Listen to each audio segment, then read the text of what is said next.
Before this, I worked as an in an NFT startup, and I was the operations manager, and then we kind of pivoted to board games and stuff like that. And we had a whole what do you call it? Not GoFundMe, the other one. Um, Blanking on that name right now. And I also worked with Abel at We Develop, and I was the only salesperson at We Develop. And this was the only picture that I could find with me and Abel. Abel is the one in the background right here. And so basically, when Indiegogo, yeah, not that one. There's another one, like a bigger one, a Kickstarter. That was the one, I think. And basically, when Abel left We Developed, my contract was also not renewed. So I had two options. I could basically work at a fintech startup as the head of marketing, or to start my own business. And I more or less gave myself 2 weeks to see what that would look like. And I told myself that if I found a client within 2 weeks, then I would just go for it and tell the startup no, basically. And thankfully, it actually worked. I ended up landing two clients in 14 days. The first client paid me $400, and the second client paid me $800. So not a whole ton of money, but it was nonetheless kind of something to get me started. And then I thought an interesting note would be how I found these clients. And if I'm entirely honest, it was definitely a mix of luck and leverage. I've heard of a lot of people who, haven't found clients for 3, 4 months. And me in 2 weeks is definitely pretty lucky. But I did have a bit of a small audience built on LinkedIn from when I was working at WeDevelop, because we use LinkedIn a lot for our sales process. So I think that was really helpful. And I basically made an announcement post, and that's how I got one lead. And then I also got a referral from a friend. So yeah, mix of luck and leverage. And then to jump into a kind of a few lessons I wish I knew. I guess I also should have added this, but I've kind of been at it for pretty much a year now. But a few lessons here. I would say context switching is definitely one of the hardest part. The offer is also never finished, and to de-risk if you can. And I'll go into them a little bit more as well. Um, on context switching, this is actually one of the things that Abel had told me when I was talking to him about entrepreneurship and kind of starting a business. It's extremely difficult because in one day you can basically be fulfilling the role of 3 to 5 people. And there's very little gaps in between when you're doing each one. So at any point, you'll be doing sales, delivery, admin, bookkeeping, um, and whatever other thing that your niche kind of relies on. And I think this is really the hardest part, and it can really get exhausting. And it makes you sometimes feel like you're not at your full capacity for each individual aspect of it. So my solution here is to basically make templates and blocks and also routines. So say for me, every day from like 2 to 4, that's kind of when I do a lot of my sales. In the morning, I do a lot of my delivery. Admin, I usually do a lot of that stuff on Friday. So I think kind of setting it up like that really helps it, and helps to kind of get your brain switched into that role a little bit quicker. For lesson number 2, your offer is something that is incredibly important. And I think you also cannot be tied to your offer at all. So for me, I just started with content. So we would basically just help people write and post content on LinkedIn. And over time, we realized that people would churn because the content was not enough. So I had to get closer to revenue, and that's now why we also do outbound and profile development and all kinds of other stuff on top of that. And it also helps to make an easier sale for whoever my client is or who my prospect is. In my opinion, the closer you are to revenue, the easier it is for the other person, the buyer, to say, okay, I can see the ROI of this. And then you can kind of be close to revenue in two ways. You can either do lead generation or you can save somebody time. And in both those ways, you can kind of see how they can either make money or save money. Yeah, once again, also just don't get too attached to your offer. Constantly be asking people, hey, like, what's going good here? What's going bad? Why did you leave? Why did you churn? Um, Anything like that. Always super helpful. And then a third lesson here is I would say, if possible, de-risk where you can. So if that looks like for you, if you're able to still have a full-time job and kind of do this kind of business building on the side, I think that is a great way to start. If you're conversely, like you just graduated university, and you're able to live at home with your parents and kind of do this as well, that's also a great place to start. I think if you can keep your burn as low and lean as possible without just completely full pushing everything, you get a little bit more time to tinker and iterate and figure out everything that's going on. And then it just kind of, you're able to do a little bit better work because you're not so worried about, will I be able to pay my rent? Will I be able to pay my mortgage? Will I be able to feed myself, feed my family, stuff like that. Another way too is also, of course, like having a certain set of savings, but the savings does kind of also dwindle down as well. So if possible, I know it's not possible for everybody, but if possible, I would de-risk as much as possible. And on this note as well, in my experience, cash flow is usually the most stressful kind of aspect of running my business.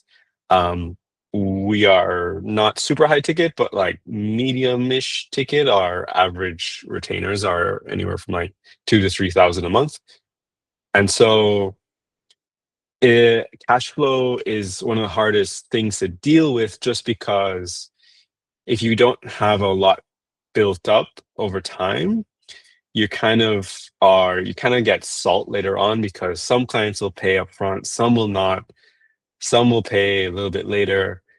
It's just like a pretty big mixed bag, and I've kind of solved that a little bit with doing subscriptions and like auto pay.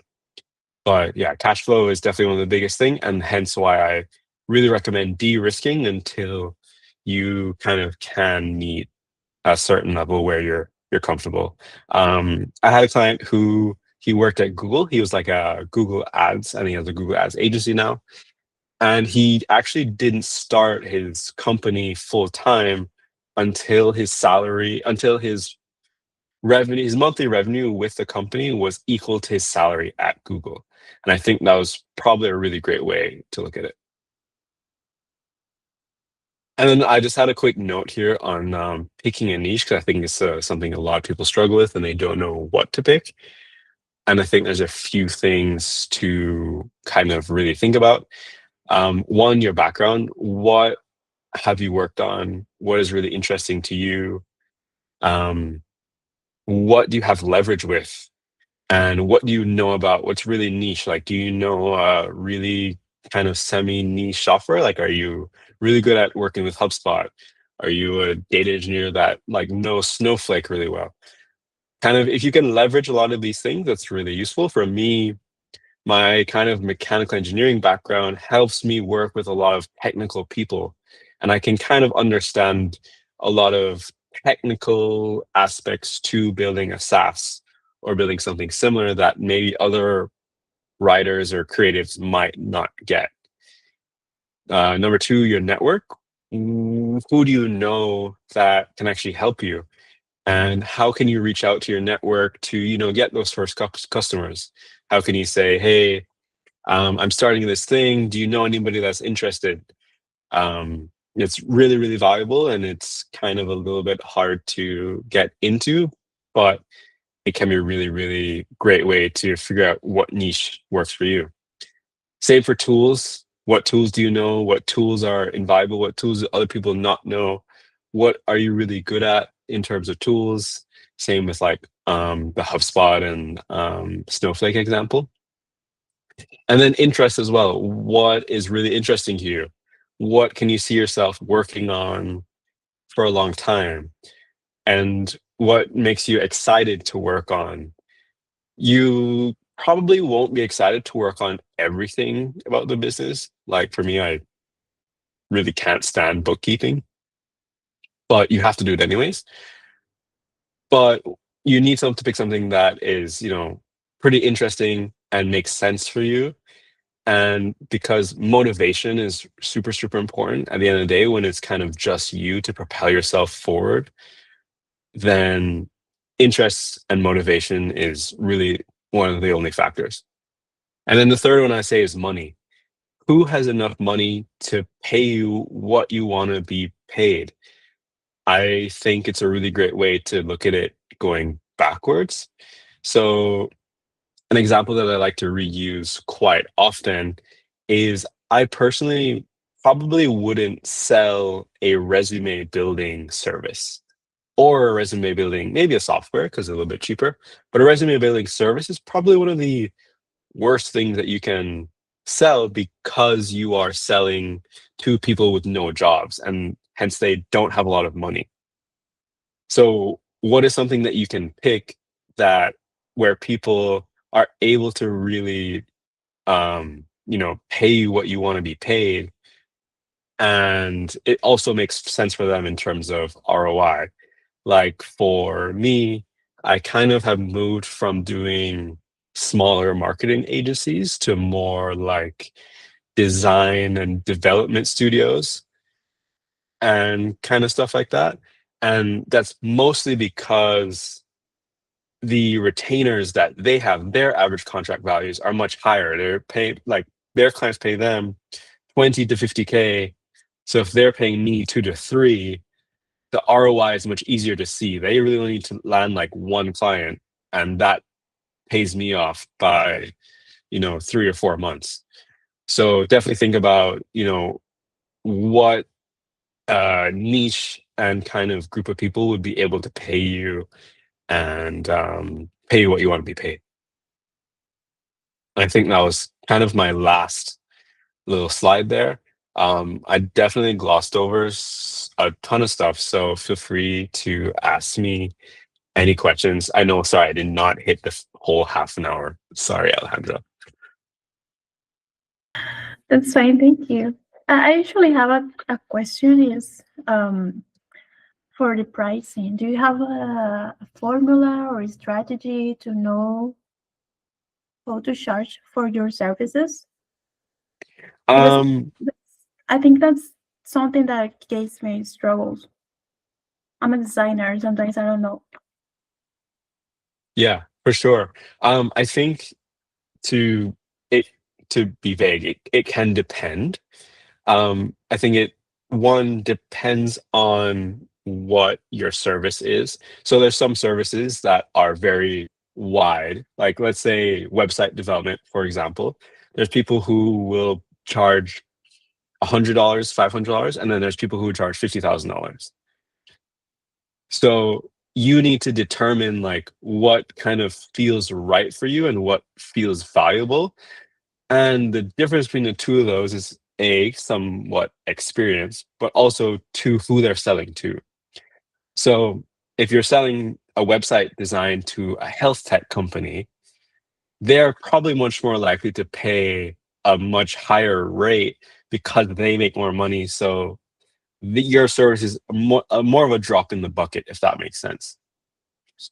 To give you another example, I recently I had a call today actually with a guy who he has a marketing agency that does pretty much everything for marketing, email, social media, ads, and they're looking at moving from like what's the right word? Consumer brands, like consumer food brands into education instead. So one of their clients is actually GRE, like the exam that you take to get into graduate school in the US.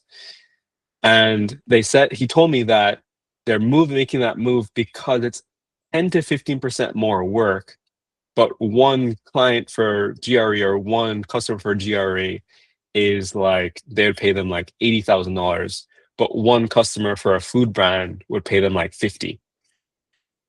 So in that exchange, they're doing 10% more work, but they're probably able to charge 2 to 3 times what they're charging the food brand, if that makes sense.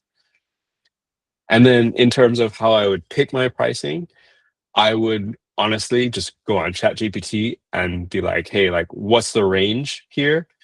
And then kind of see where you end up and then price it a little bit based on your niche and what you feel comfortable with, and kind of go from there. I think it's completely fine, okay, as well to start small and build up.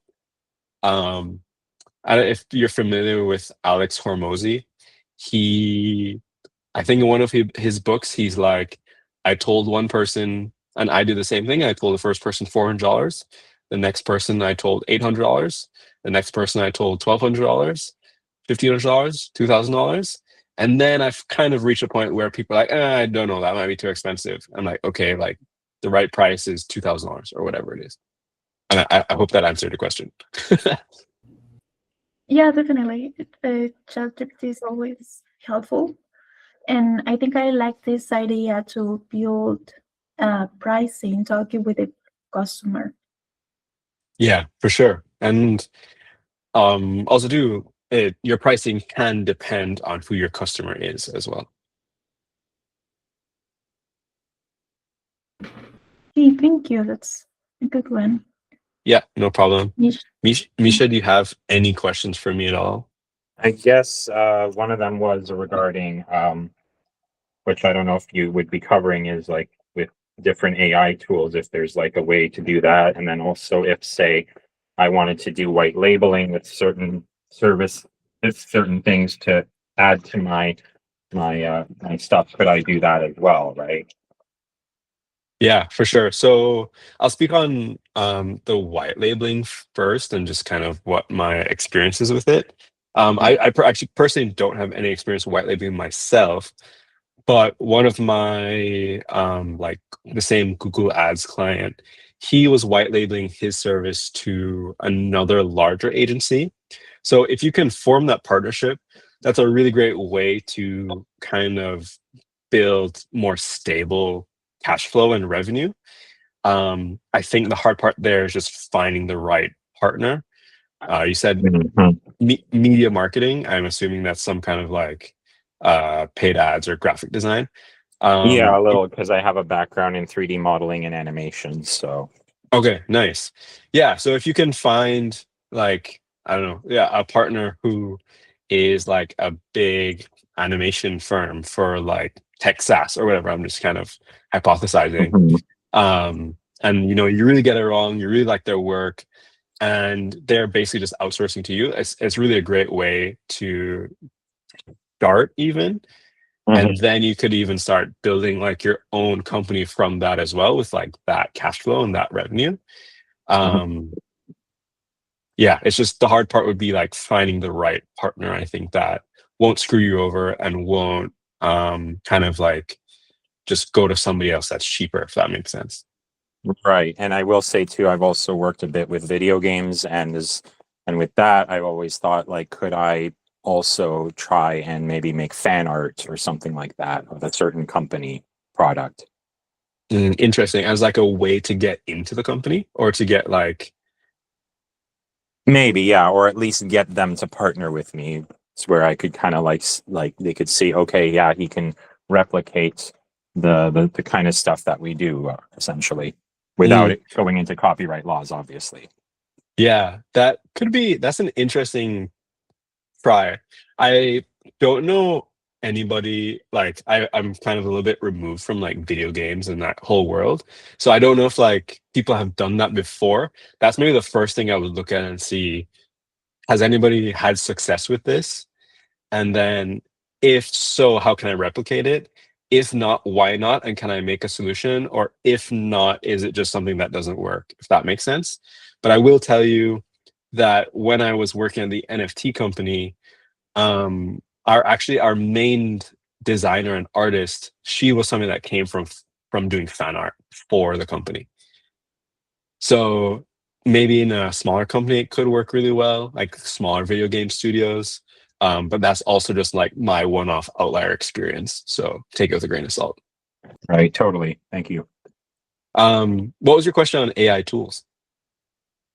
Well, it was just regarding to like if there's like even with bookkeeping, I'm pretty sure there's probably already certain tools out there for that. So it's just determining, okay, when you feed it certain amounts of information, how do you make sure that the information you're feeding it is, of course, you know, gonna process correctly, I guess. But I mean, then again, even with AI tools, it's not always perfect sometimes. But regardless, I mean, if it speeds up your process and you don't have to do as much of the admin stuff, or I guess if you start building a reputation and you have like a close friend who can help you with that stuff, even pro bono, I'm sure hopefully that could work at some point, right? Yeah, for sure. So generally, like I use a lot of AI tools. I'm really big into like Claude MCPs right now. Um, that being said, my experience with AI tools is that every time you have a new tool, you have to spend time learning it. And usually the learning of it is what stops me from making the most out of it, if that makes sense. So, like, let's take the bookkeeping example. I generally know how to keep my books and run an Excel spreadsheet and so and so. If I was to go and spend like 4 or 5 hours learning how to use an AI tool that would do the same thing, I have the opportunity cost of that 4 or 5 hours of me doing something else that's maybe a little bit more directly tied to revenue. And so, especially when it's like just me, sometimes those AI tools can be kind of like almost just like an opportunity cost of learning them. And that's typically why I would shy away from most of things that are like super specialized. Things like Claude and GPT and LLMs and stuff like that, it's pretty straightforward and like I can generally ask. And like those more specialized things, I can kind of get enough out of LLMs and GPTs to be helpful, but not completely take it over, if that makes sense. I know I didn't really answer any question, but I guess that's just kind of my experience. Right. No, that totally makes sense. And I know some tools have a better learning curve, so it makes sense. Yeah, for sure. Like N8N is one that I've been avoiding for a long time and stuff like that. Yeah.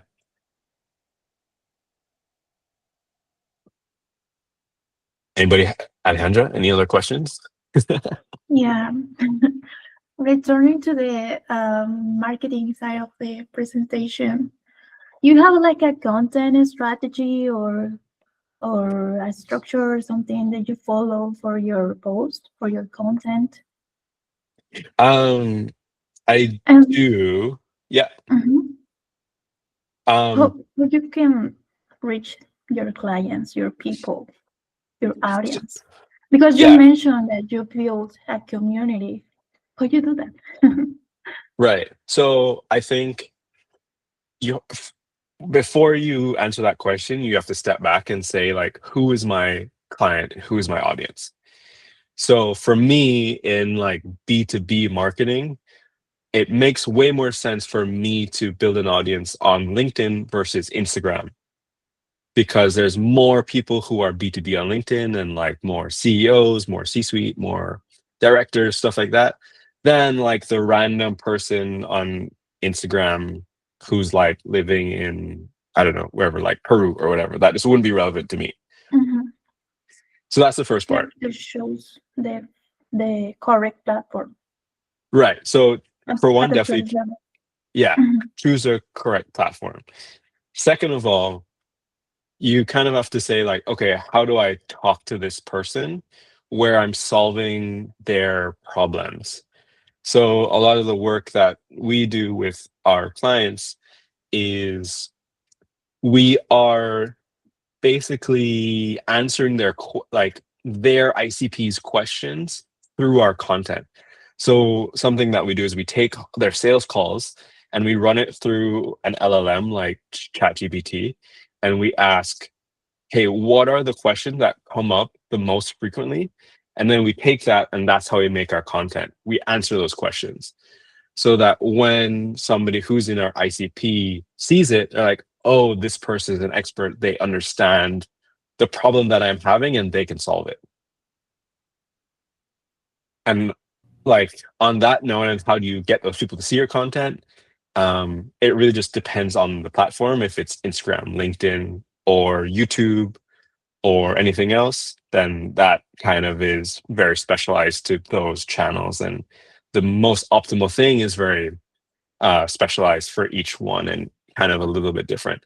I would say though, generally, if you can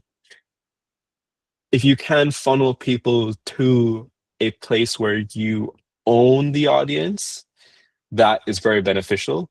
And by own the audience, I mean something that's like a newsletter.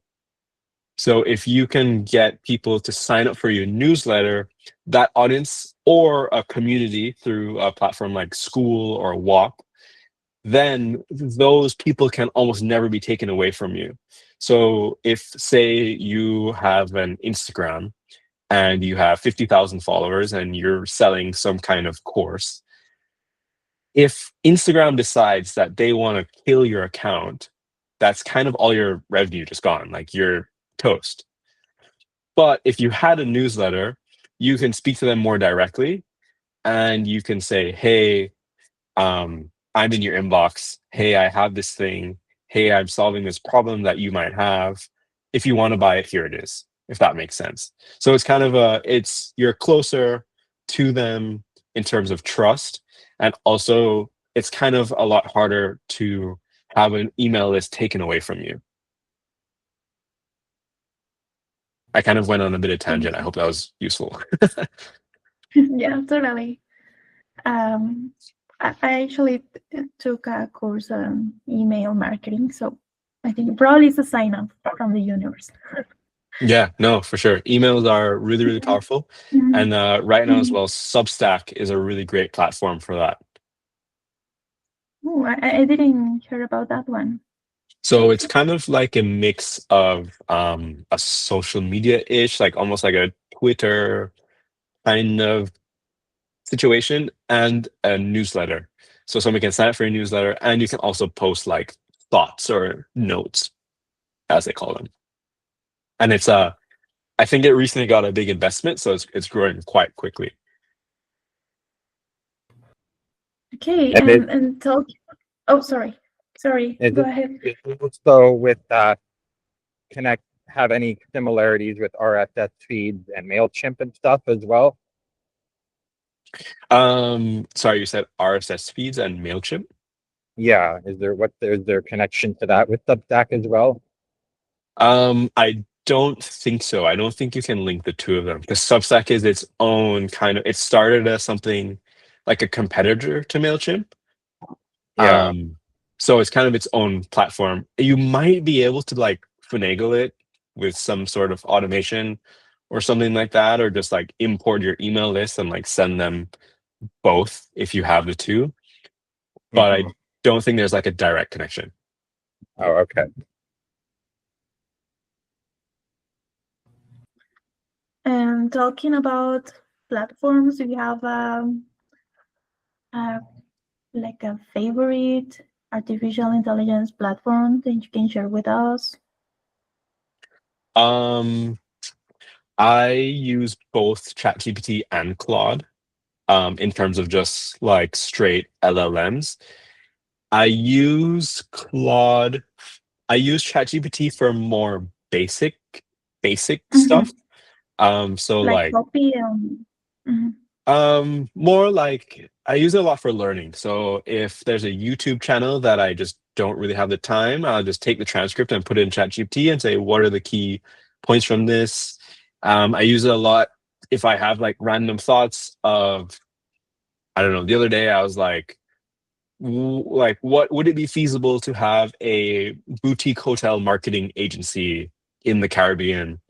And like, what would be the business model? What would be the timestamp sum of it? What would be everything? And I just like asked ChatGPT, and it kind of like spat out numbers for me. So I use it for kind of a lot of random thoughts, things like that. It's also good when people can share GPTs with you. Sometimes those are really interesting. And then and I use ChatGPT as well, like on my phone a lot because it's pretty easy. It has a nice widget that you can open a new chat. I even have it on my homepage, my like first page to open. For Claude, I use Claude a lot because of the MCPs. Now, GPT has a lot of connectors as well, but I find the MCPs on Claude are a little bit more open source. So people build their own MCPs and then you can use them. For example, I have one with a platform called Obsidian. It's basically like Notion, but just on your computer instead of on the cloud.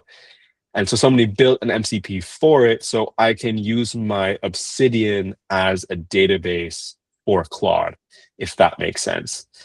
Um, and Claude, Anthropic, the company, has made a lot of MCPs themselves as well. So those are very valuable and interesting. And you can really kind of speed up a lot of your workflows doing that. In terms of other tools that I use a lot of the meeting notes tools very often, like Granola or Fathom. Another favorite tool of mine is called Whisperflow. I think it has an I. Oh yeah, I've used that before. Yeah. Oh man, Whisperflow is incredible, especially for prompting. So I don't know, sometimes like even just like writing a prompt can take me like 10 minutes to get everything I want in it. But if I just speak it out loud using Whisperflow, I find it's a little bit better than like the native voice to text on a lot of the LLMs. And it's just so much faster. I don't know if I have any other AI tools that I really use all that often. Well, I will say there was one I came across recently called Read Aloud that I Mm, think basically allows you to have like a PDF read to you. So mm. that That's worked out. interesting. Yeah, because I had this friend that was giving me a PDF story that I guess he wanted help turning into like some media. So I had the the the AI just read it out for me, right? So Mm. Yeah, that's interesting. I think Notebook LM from Google kind of does something similar. I think you can give it like YouTube videos and it will like create like almost like a podcast for you or something like that. Um, and like read it out loud. Yeah, that's cool. I might try that later. Okay, thank you. Yeah. Any other questions for me? Vishay, you have a question? well, I guess the only thing would be is in terms of following up with you on maybe getting even like a quick audit and also I guess that's another thing too if we have to audit other people's or clients information, is there tools for that too, I guess. Mm. In terms of following up with me, like happy to help in any way I can. Feel free to just like connect with me on LinkedIn. It's probably the best way to do it. In terms of doing audits for clients, um, I typically just run it through an LLM, to be entirely honest. I have like a database of stuff. Like for me, my audit would be like their LinkedIn profile, let's say. I basically will have like a database of all the things that I think make a great LinkedIn profile, and then I would send it to LLM and then kind of take that output and then edit it from there just to be a little bit quicker. Or another way that you can do it is use like a Loom. So I know that's a technique a lot of people use. especially like for paid marketing.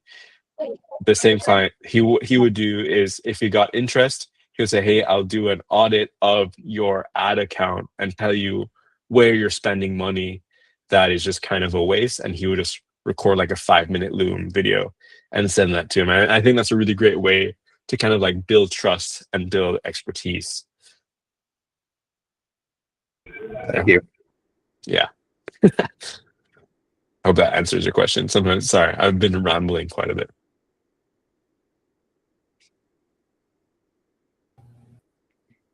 Okay, just as a short brief, um, uh, you mentioned that it's important to consider background or networking, the tools that we have, the interests and motivations.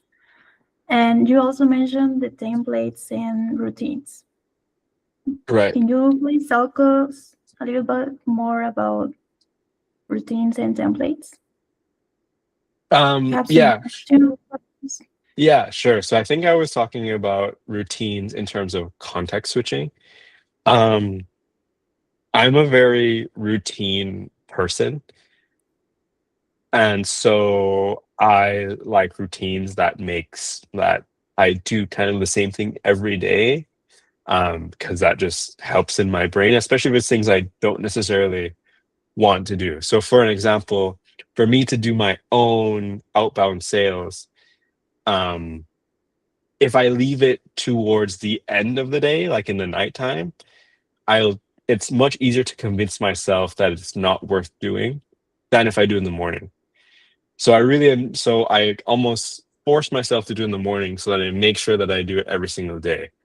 And in terms of context switching, I think having a routine helps to kind of get your brain to switch into that mode depending on the day. So you can do it a couple ways. You can say, between this like 9 to 10 a.m., I'm gonna do this one thing. Or you can say every Monday I'm gonna do this one thing. And I think that really helps kind of yeah, just organize your brain so that it's used to it. Almost like like how you're supposed to go to sleep at the same time every day, so that your brain understands that okay, like 10 p.m. is bedtime and you wake up at 6 a.m. so that you just like kind of do the same thing.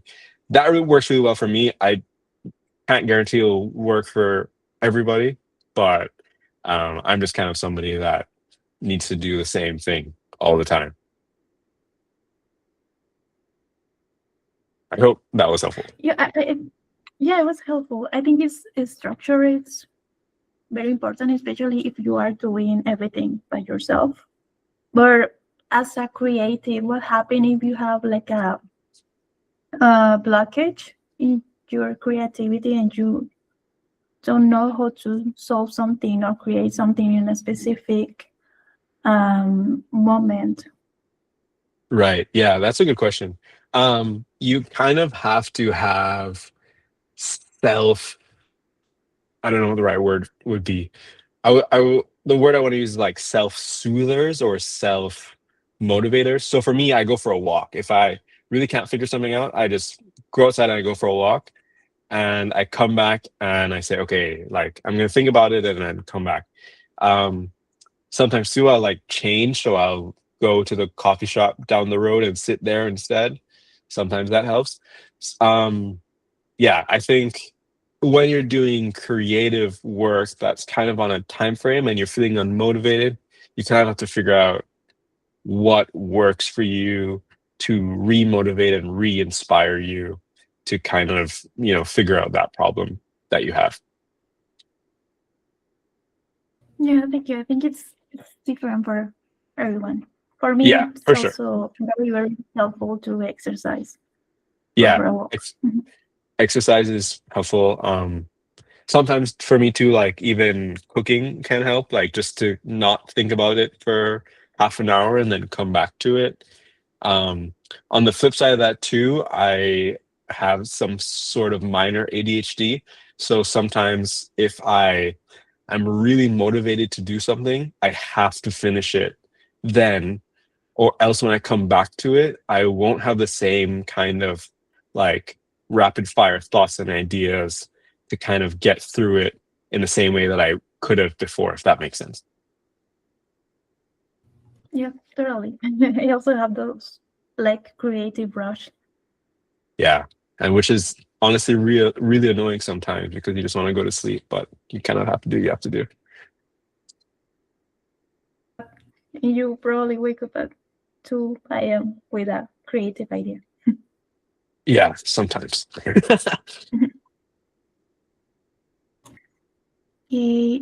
Misha, you have another question, or do you think it's Not right away, but I'm sure more will come to me. Hopefully, as you said, we follow up through LinkedIn or whatever that looks like. I guess, yeah, because maybe I also think I assume recording your process or following someone else's recorded process all and through YouTube or whatever always helps too, right? So For sure. Yeah, definitely recording your process makes a big difference, and even like for content as well, just to help you build content and stuff like that. I just shared my LinkedIn in the chat there, so yeah, feel free to connect with me and ask any questions anytime. I'm generally usually available to check anything on LinkedIn and help you in any way I can. Yeah.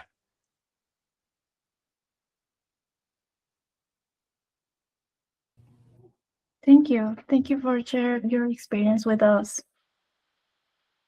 Yeah, no problem at all. And I'm happy to help if you guys have any other questions as well on like, I don't know, whatever else it is, building in Canada or um, anything else that's valuable.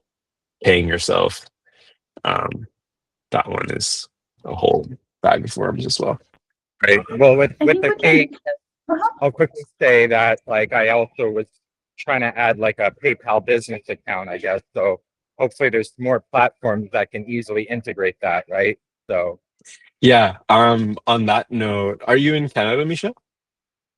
I am, yes. Okay. Um, you have to have an incorporation, but I really love VENN.ca.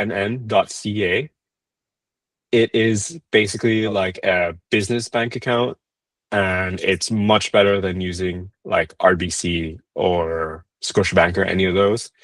Actually, too, if you haven't incorporated yet, I think Ven will help you incorporate for free as long as you open an account with them.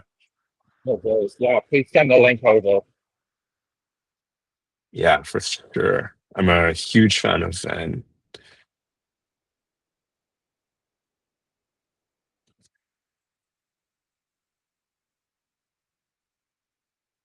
Just posted it in. All right, there it is. I'm Don't quote me on the incorporation. They were doing that like a few months ago. They might not still be, but I don't see why they wouldn't, because I'm pretty sure that's in their benefit to help you incorporate.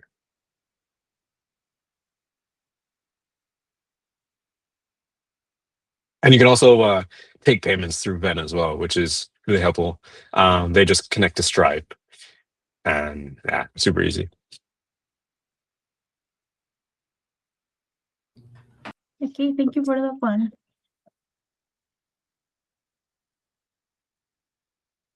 Yep, no problem. Okay, yeah. Well, if that is pretty much everything, feel free to follow up with me. If anybody's also watching this recording later on, also feel free to follow up with me. Just let me know that you watched this recording, please.